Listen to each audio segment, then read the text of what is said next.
सुस्वागतम आपण मानक समस्त नायक सार यूट्यूब चैनल को स्वागत। आज एपिसोड 97 रे बहुत मैट्रिक परीक्षार्थी अनुरोध को रक्षा करी मु आज विज्ञान वस्तुनिष्ठ प्रश्नोत्तर कार्यक्रम को एपिसोड 97 रे स्थानित करिछि। भाबुची निश्चित भाव रे यह मैट्रिक परीक्षार्थी पाई उपयोगी हेबो एवं यह निश्चित तांको अधिक नंबर रखिबार सहायता प्रदान करिवो। तबे आलोचना करिबा प्रथम रु एक नंबर रे श्वासक्रिया एक डैश प्रतिक्रिया। श्वासक्रिया एक डैश प्रतिक्रिया आमर चारोटी ऑप्शन देइछि ब्रैकेट भितरे ताप शोषी संश्लेषण ताप उत्पादी विस्थापन।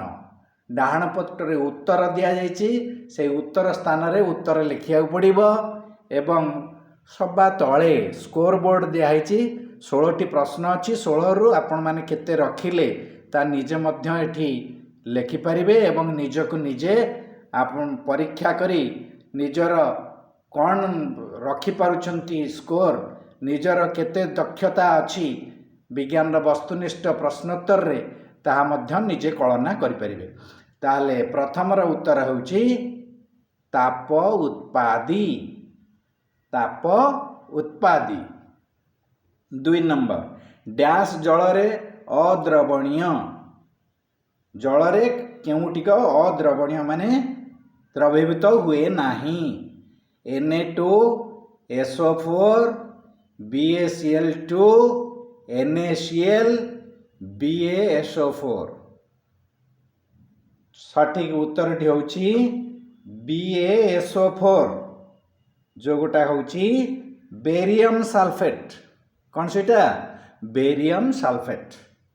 नंबर 3 कॉपर सल्फेट रे डैश टी अणु थाए 5 6 7 9 11 5 6 7 9 11।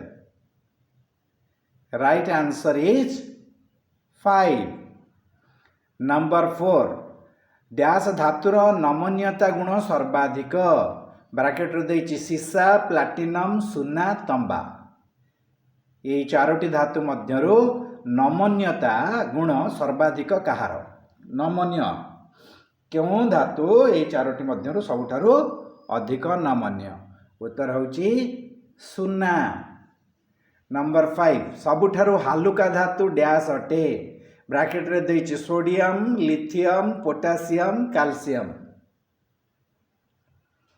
सठिक उत्तर टी होछि lithium. Number 6 sodium carbonate dash शिल्प रे व्यवहृत हुए सीमेंट साबुन काच कागज। एटी कागज परे मो ब्रैकेट टी शेष करी नहीं तेणु ये ब्रैकेट टी शेष कर दूची तेणु ठीक उत्तर टी होची सीमेंट। नंबर 7 वर्तमान पर्यंत डैश टी मौलिक पदार्थ आविष्कृत होईची ब्रैकेट रे देछि 117 118 116 115 117 118 116 115। Right answer is 118। नंबर 8 आधुनिक पर्याय सारणी रे डैश टी ग्रुप रहिछि। आधुनिक पर्याय सारणी रे डैश टी ग्रुप रहिछि 9 12 16 18 9 12 16 18। क्योंटी ठीक उत्तर सठिक उत्तर टी होछि 18 18।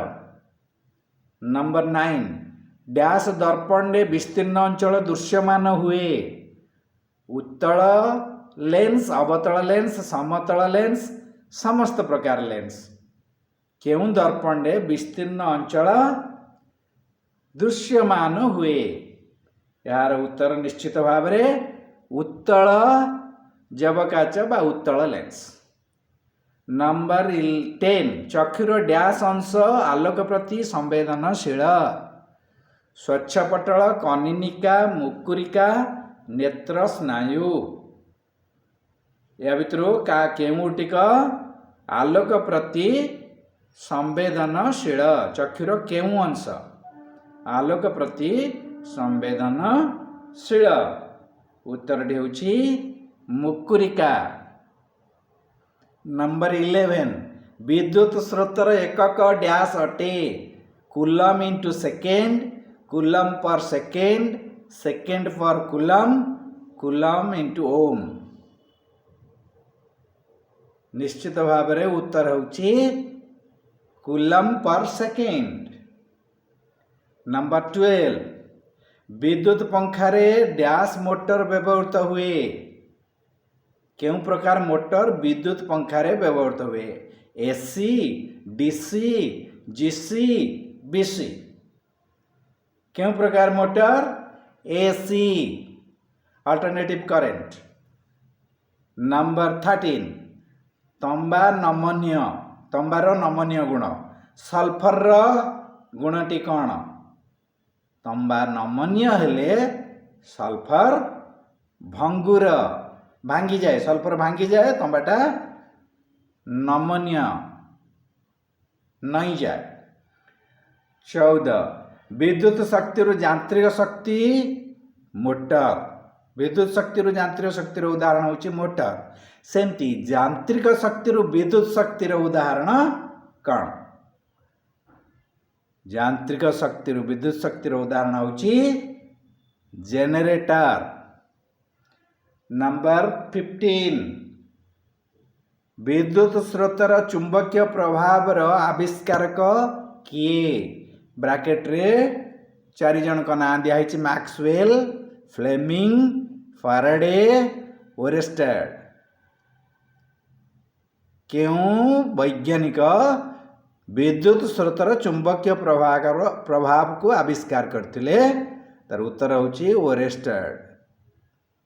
नंबर 16 चक्षुर केउ त्रुटि चषमा द्वारा संशोधित होई पारे नाही चालीसा समीप दृष्टि मोतियाबिंदु ना दूरदृष्टि ये 4टी ऑप्शन भितर कोउटे ठीक चालीसा समीप दृष्टि मोतियाबिंदु दूरदृष्टि निश्चित भाव में मोतियाबिंदु हवा करेक्ट आंसर।